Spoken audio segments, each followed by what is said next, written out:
Good afternoon. This is Talk About News, and today is September 27th, 2025. And I wasn't going to do this. I said I wasn't going to do anymore, except for something came up on this video. Mr. Lato, Steve Lato, posted a video. I hadn't seen this video before I had done mine. So I wanted to address this issue so that we can get to the facts here. As you guys know, I'm not very attorney friendly because of my own experiences that I shared with you in my previous video if you guys are interested.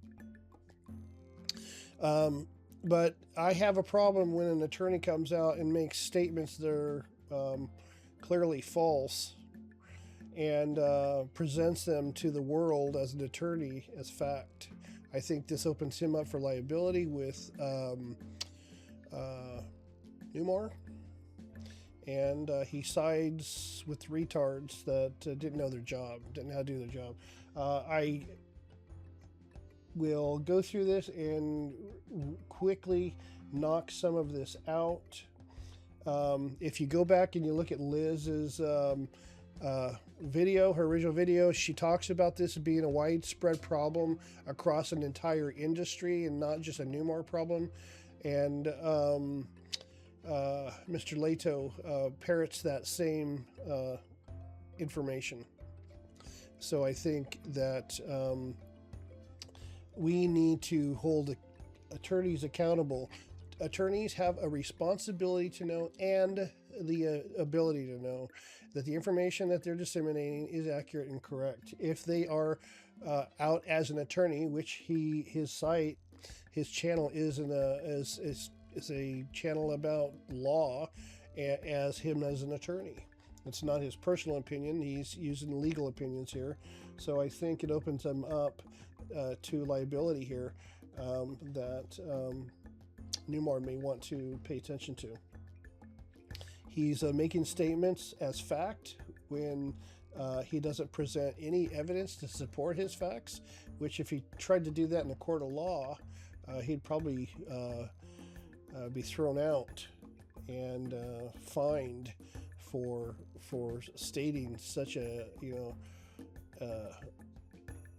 misstatement without any proof of fact. So we're going to go through this real quick, and I'm going to pull open the NHTSA standards as they're written, and show that there is no standard that I can find that proves that there is a 17-character VIN that is required to be permanently stamped, etched, plated, placarded to the chassis on a Class A motorhome multi-part manufacturing vehicle. He makes some really bad references to car manufacturing, which clearly is not the same. I'll make a quick reference here. If you think about it, you cannot. The VIN talks about the year, make, and model of the vehicle. It talks about a color. And how could you possibly have a full 17-character VIN on a chassis that may not ever make it to the manufacturing of the motorhome? That VIN number is in a nationwide database that the police can reference at any time, DMV, everybody. So how could Spartan, Freightliner, Black Horse, anybody create a full VIN number at the time that they create the chassis when they don't even know if that chassis will ever become a motorhome? It's impossible to know. And what kind of will it be? Will it be a Newmar? Will it be a Winnebago? Will it be a Prevost? Whatever. And what color will it be? All those details need to be part of the VIN, right? And so you can't have a full VIN at the time that the chassis is manufactured. Let's just keep it right there, because I think that's the perfect frame for this discussion, because anything outside of that is bullshit. Because of that, There's no way the requirement is that there's a full VIN before it is sold. And in this context, when they say sold, they're talking about the manufacturer. So the final manufacturer is Newmar, Winnebago, somebody like that, because the chassis is already created. They buy the chassis and then they build the RV on top of it. And so they generate the final VIN because it has all the details about what kind of coach it is, the manufacturer of the coach, all of those things that Spartan didn't know when they built the chassis. They didn't know if it would ever become anything. It could just be a chassis sitting out on their yard and for whatever reason never gets used. So right before it's sold, that data goes into the national VIN database so that it's accessible by insurance companies and everybody else, right? And you don't know that at the time that the chassis is built. That's the primary reason why it's the way it is. Everybody should think about it like that. And unless I'm wrong, again, if I'm wrong, prove me wrong. Prove me wrong. Show me that there is some place that requires you to have a full VIN, 17 characters with all the information that you can't possibly have at the time it's manufactured, right? That chassis may be transported across country to a place, if it's built in Michigan or Minnesota, wherever, and then it's transferred down to Indiana to have the Newmar motorhome put on it. How are they supposed to know that ahead of time, right? And how do they know what color it's going to be, or any of that information that's relevant, the gross tonnage and all of those things, right? They can't possibly know it. So that's the primary reason for it, and that's why the NHTSA standards are written the way they are, with the two-part or multi-part VIN, and the discussion about the VIN from the chassis is important to be available as part of the paperwork that follows the completed RV along the process along the way, so that you have a paper trail of the full manufacturing of this.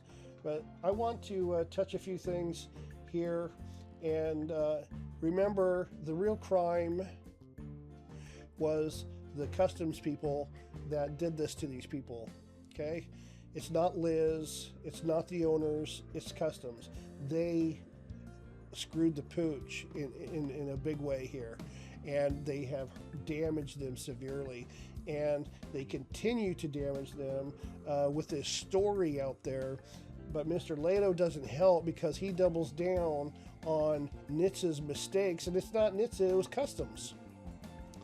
And so they're trying to portray this as, that this information is true, and Mr. Lato has a responsibility to know and the ability to know what's true or not. And all he had to do is do what I did and pull up the NHTSA standards and read it for yourself, and then he would have been able to say, yeah, she's wrong, Liz is wrong on this, and put this thing to bed as a lawyer. But he didn't. He doubled down on it, and that's where the problem is.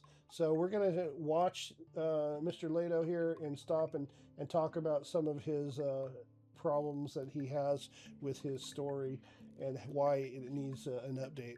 Steve Lato. This is perhaps the most requested story of all time regarding RVs on my channel. Mark sent me a note this morning, said, Steve, check out this version of it.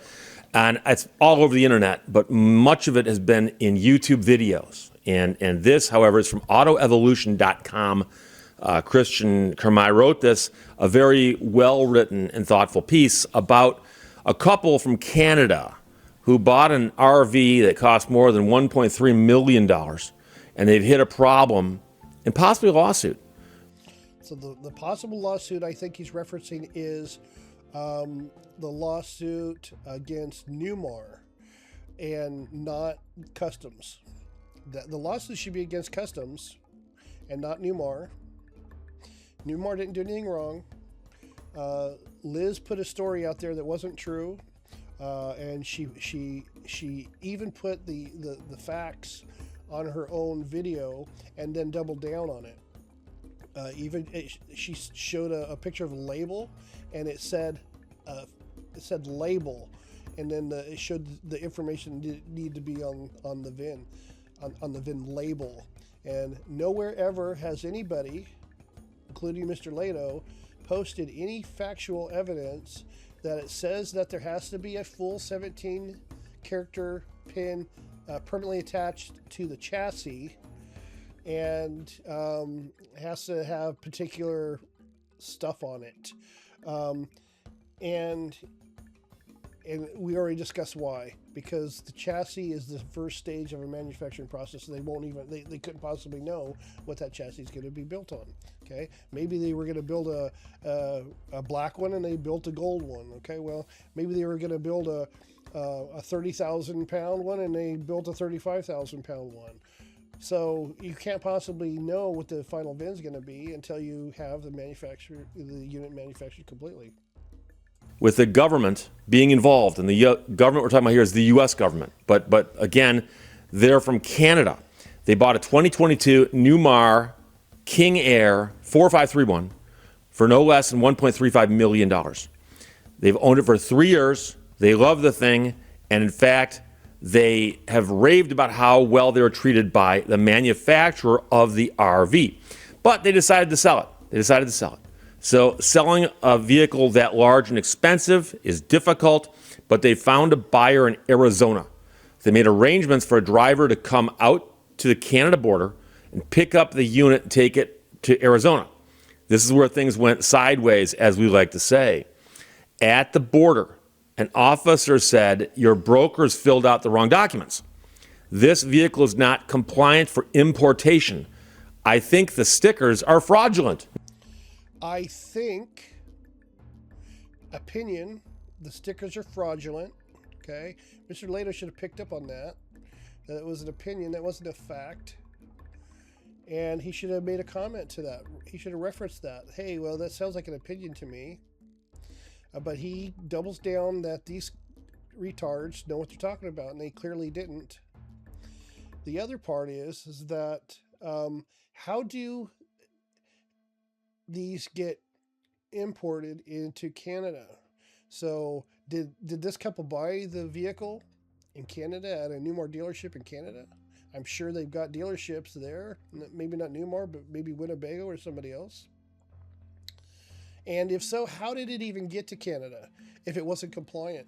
Did Canada screw the pooch and allow it in? So it's a good question. I don't know the answer to that, but the fact that it was there, interesting. If it was sold to a dealership in Canada and the couple bought it in Canada, don't know the answer to it, but it clearly got into Canada somehow legally. And but then coming out, it gets flagged, and then all hell breaks loose, and they destroy these people's life. Remember, they bought it for $1.3 million, and turned around and customs devalued it down to $220,000.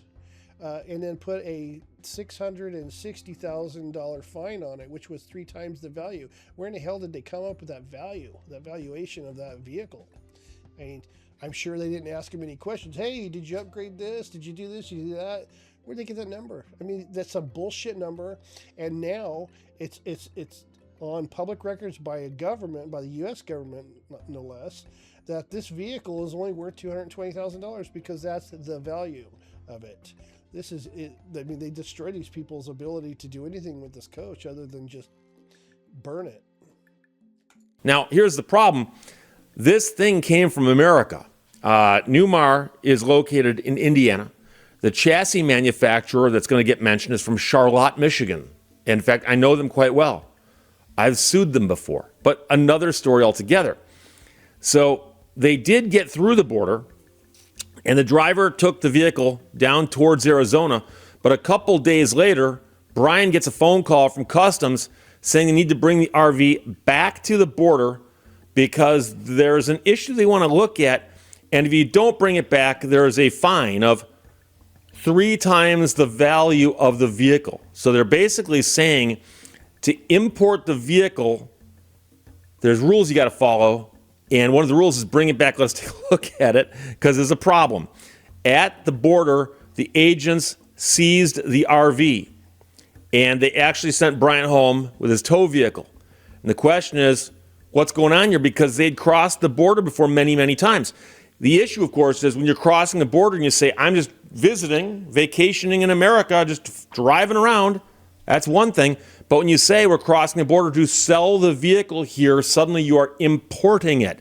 Now that you're importing something into America, more scrutiny happens.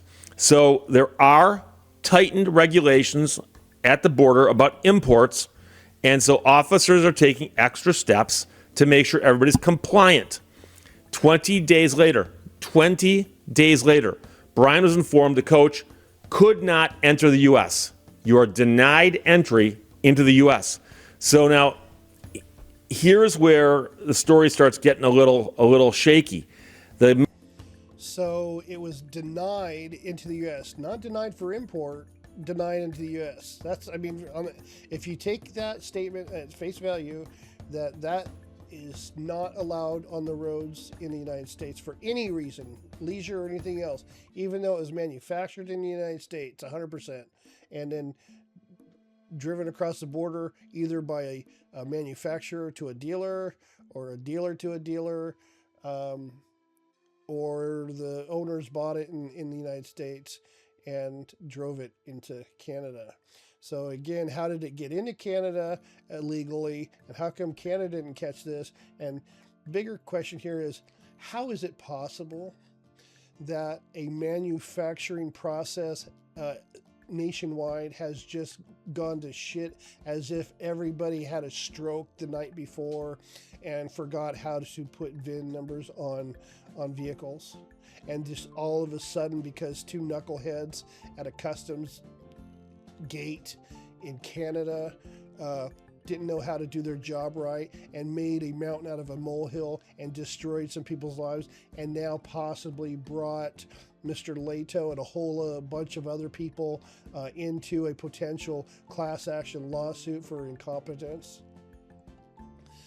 When you think about it, is it what's more likely, that these guys made a severe mistake, or that the entire RV world in the entire country, including Canada, has all of a sudden forgot how to manufacture vehicles with the appropriate VINs on it? Which one's more likely, right?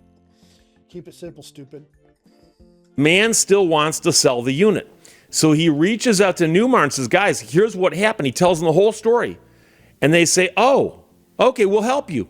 And apparently they found him a dealer in Florida who said, I'll buy. Okay, so he first gets it out of the country, out of Canada, and the driver gets to Arizona. Customs tells them they have to bring it back. They bring it back. The driver hits a bridge and causes severe damage to the passenger side of the coach. Now it's got damage and a whole bunch of miles on it, and this is kind of where that whole thing starts. Newmar finds them a second buyer, even though it's damaged. So Newmar went out of their way to find them a buyer, said, hey, bring it to Florida. The couple, they get to customs and they question them, and instead of just saying, yeah, we're on vacation, we're going to do some driving down here, we're going to go look at a new coach down in Florida, they go and they know that there's a problem, so this is partially on them. They could have just, they wouldn't have been lying if they had just decided to make a trip out of it and just did a vacation trip to Florida. And then while they were down there, they talked to this guy. Oh yeah, he wants to buy it. So boom, now all of a sudden, they went from a vacation to a sales deal. Okay, well, they didn't plan it that way, but that's just how it worked out. So, they should have put a little bit of thought into this. It wouldn't have hurt anybody. And we know that this is a problem by customs, so no harm, no foul, right? They weren't lying, and but they continue to allow stupidity to prevail in these situations, and now we have lawyers parroting it. Buy the vehicle from you, just get it here. So the man who owns the RV decides to bring it across the border at Buffalo, and I've made that crossing before. It's a very scenic crossing, as you might imagine. So he was immediately flagged pulled into an office and they questioned him. Why are you trying to cross again when this unit's been flagged? It's been flagged. So what is going on here? And an official NHTSA inspector started to look for the vehicle's vehicle identification number to ensure that everything was in order, but they couldn't find one anywhere on the chassis. There was not a permanent and non-tamperable VIN anywhere, no etchings or plates anywhere either. Okay, we're going to pause this. I'm going to pull this page up here. I'll be right back. I want you to see this because this is where Mr. Leto should have stopped bloviating, and he should have started becoming a lawyer. Okay, this is the NHTSA standards. This is CFR Title 49, 565.14. And here's motor vehicles imported into the United States. Importers shall utilize the VIN assigned by the original manufacturer of the motor vehicle. All passenger cars, multi-purpose vehicles, which is what a RV is, low-speed vehicles, certified, VINs, whose VINs do not comply with Part 5613, we'll go to that, shall have a plate or label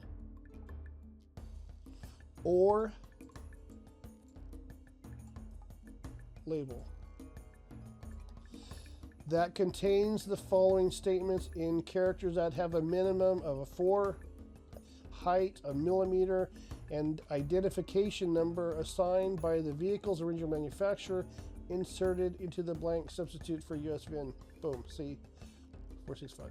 The plate or label, again, shall conform to 1.3, we're at 1.4 right here.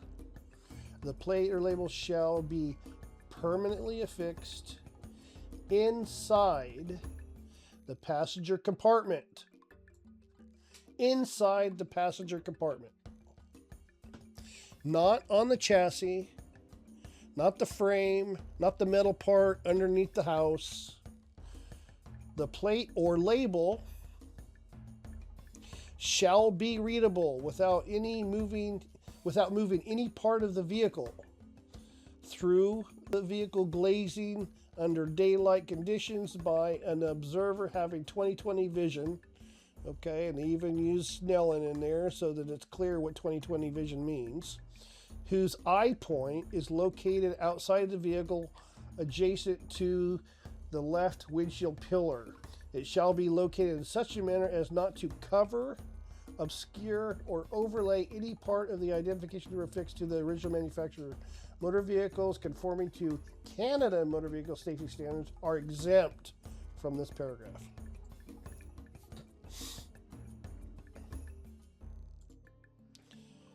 On 5. The first section shall consist of 3 characters. 1 and 3, the VIN is section uniquely identifying the manufacturer and the type of motor vehicle. If the manufacturer is a high volume manufacturer, low volume manufacturer.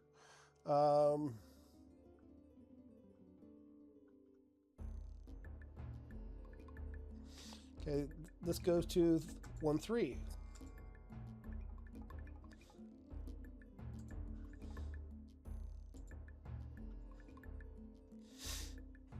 Each vehicle manufacturer shall, in one stage, each vehicle manufactured in one stage, okay, in one stage. That's very important. That is your cars, pickup trucks, Ford, Chevy, Dodge. One stage, okay, meaning that from start to finish, it's manufactured on the same roof by the same manufacturers. Have a VIN that is signed by the manufacturer. Each manufacturer in more than one stage shall have a VIN assigned by the incomplete vehicle manufacturer. Okay, so they've already, right here, have already designated that there are situations where a vehicle is not fully completed in one stage, but is a multi-stage vehicle. So they've already outlined the beginning of it here.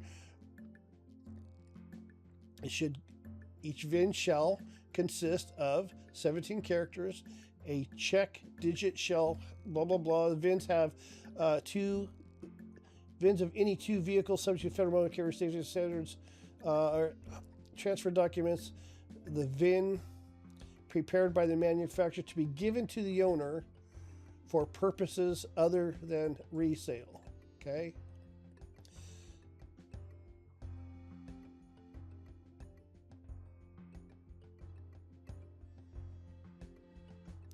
The VIN of each vehicle shall appear clearly and indelibly upon either a part of the vehicle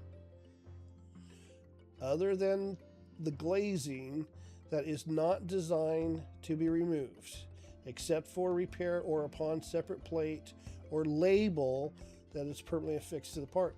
So it's very clear that a label is an acceptable, viable way of displaying the VIN.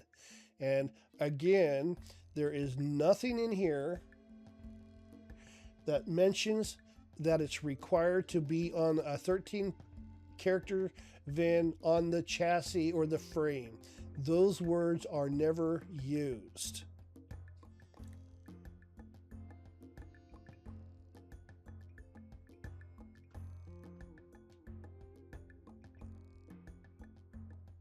Okay, and here, I mean, it's really clear. It lays it out right here.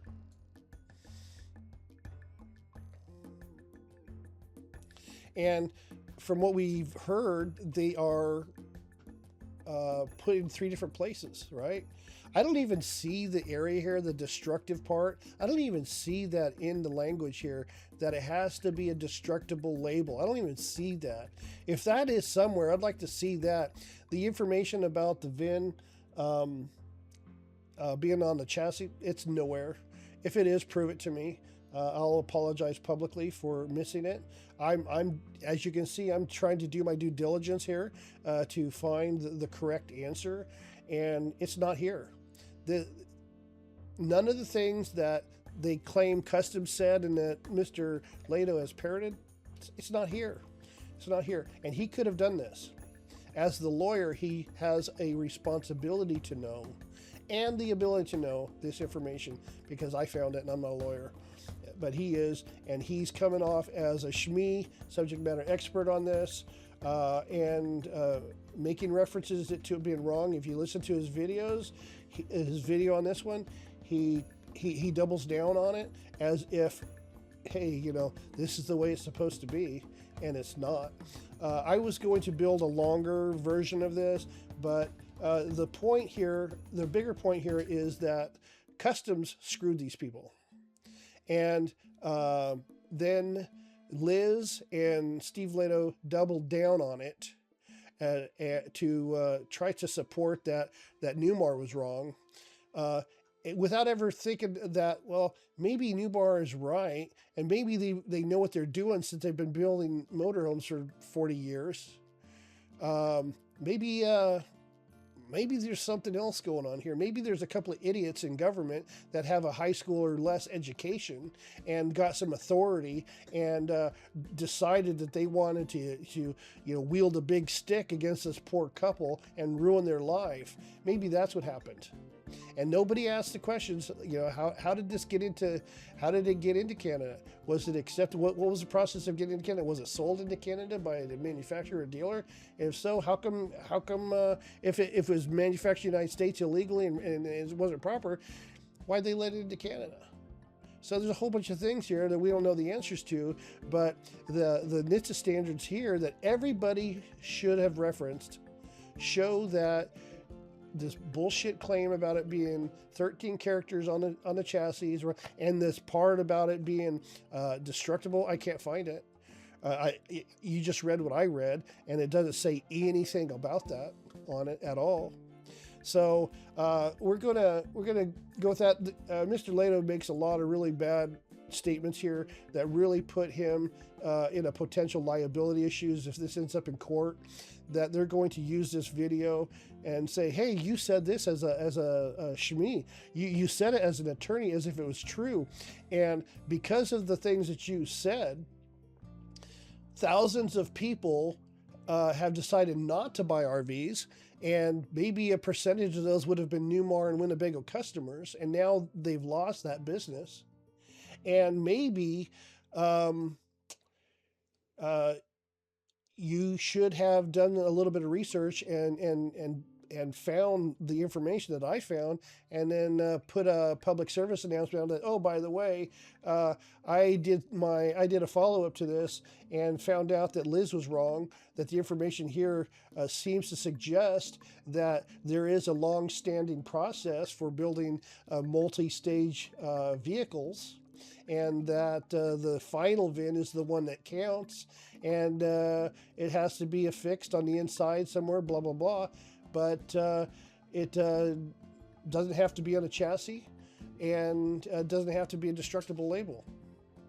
Maybe that's what he should do, instead of parroting somebody and putting more bad information out there. It's not bad enough that we got people like retards at customs that are destroying people's lives because they think they latched onto a bone, and instead they're just stupid and destroy somebody's lives. But then the lawyers jump on, oh yeah, look at this, and they don't even do any homework.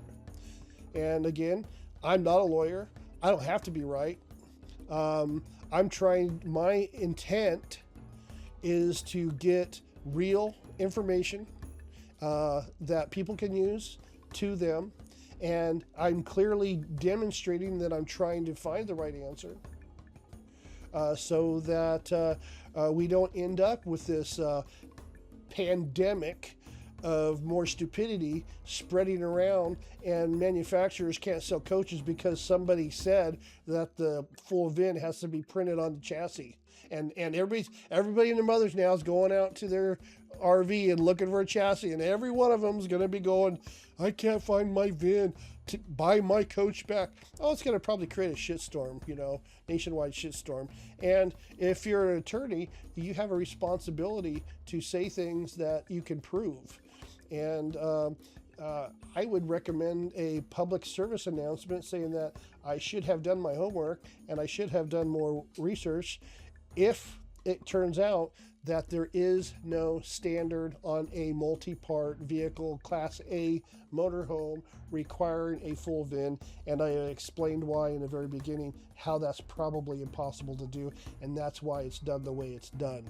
It's more likely that they have developed a process over time for these types of vehicles, and they worked out all the bugs, and everybody has agreed that this is the way it's going to be done, rather than all of a sudden everybody in the country that manufactures RVs woke up with brain damage and forgot how to put a VIN on a chassis. So that's all I'm going to say about that. I hope that it helps. I hope that the couple go after the customs and force them to pay, and get some answers. How did it get into Canada in the first place? Who signed off on that? Did the United States sign off on that? If they signed off on that, then wait a minute. Then we got a problem there, because they signed off and said it was good. Now they say it's bad. It's the same coach. What's going on with that? So there's all kinds of questions here, but it looks to me that the responsibility lies at the feet of the U.S. government, and they should be punished for it. You guys have a great day. God bless you, and always, God bless the United States of America. Take care.